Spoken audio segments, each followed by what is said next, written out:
We're remembering what happened Saturday in photographs, and our next guest is a Pulitzer Prize-winning photojournalist, Doug Mills from the New York Times, and before that, the Associated Press. He has documented every president since Ronald Reagan, and on Saturday, it was Mills who was at former President Donald Trump's campaign rally in Butler, Pennsylvania, in the press area that's right below the podium, and when the gunshots rang out, it was Mills who captured this photo on your screen, appearing to show a bullet flying very close to the former president. Doug Mills joins us now. Doug, thank you very much. Good morning, Tony. Thank you for being here. You know, for a lot of people, what happened Saturday is unthinkable, but in your line of work, you have to do some thinking ahead of time that this is a possibility.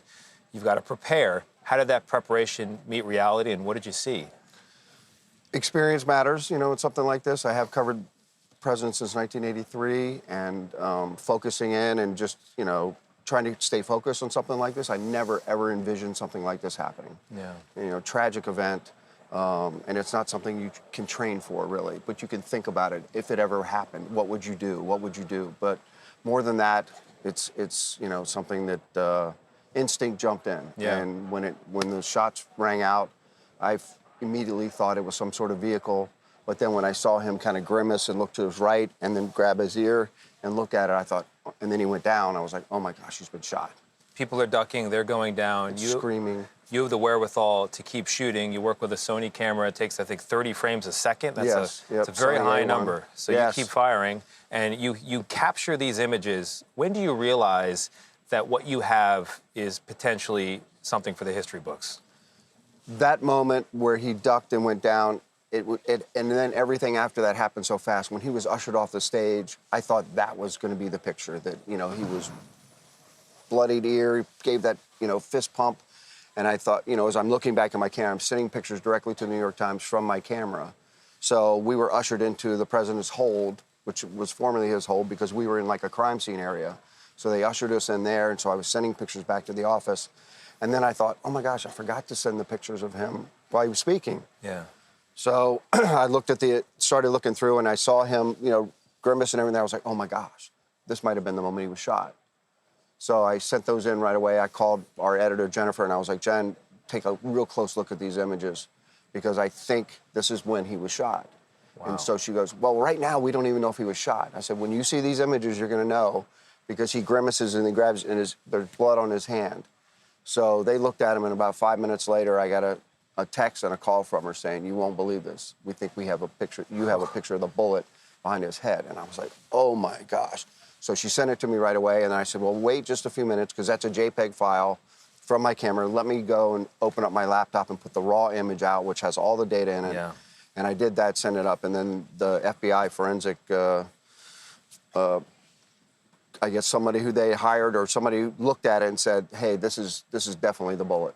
There's a moment there after the former president is hit by what appears to have been that bullet, where his fist is raised, there's blood on his face, the American flag is overhead, and there is strength, vitality.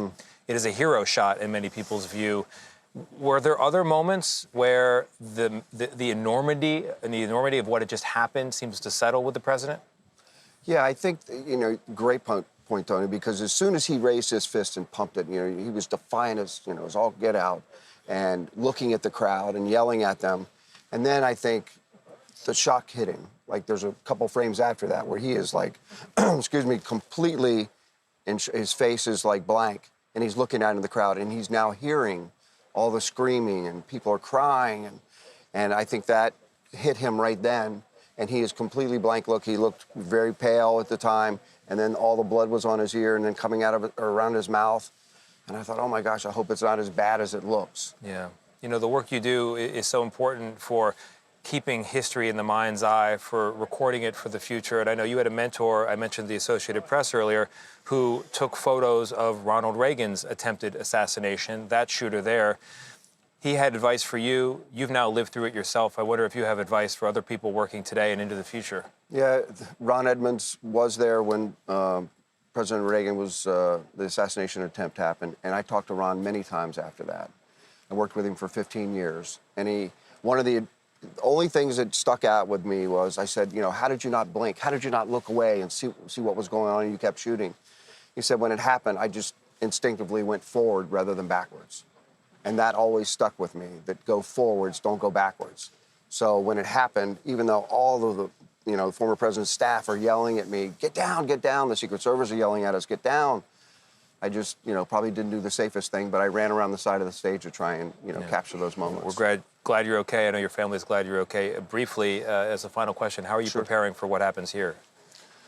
Yeah, it's going to be an interesting week. And I think we're going to see the former president tonight, I believe. It'll be interesting to see what kind of, mood he's in and how he looks and how he sounds. I have no doubt that he's going to be as positive as ever and defiant. Yeah. And I'm sure it's going to shape the rest of the campaign. Yeah, these are usually scripted affairs, but there are always surprises. Exactly. And we know you've got your lens trained on those surprises. So, Doug Mills, thank you very much. Thank you, Tom. Appreciate it. Appreciate it.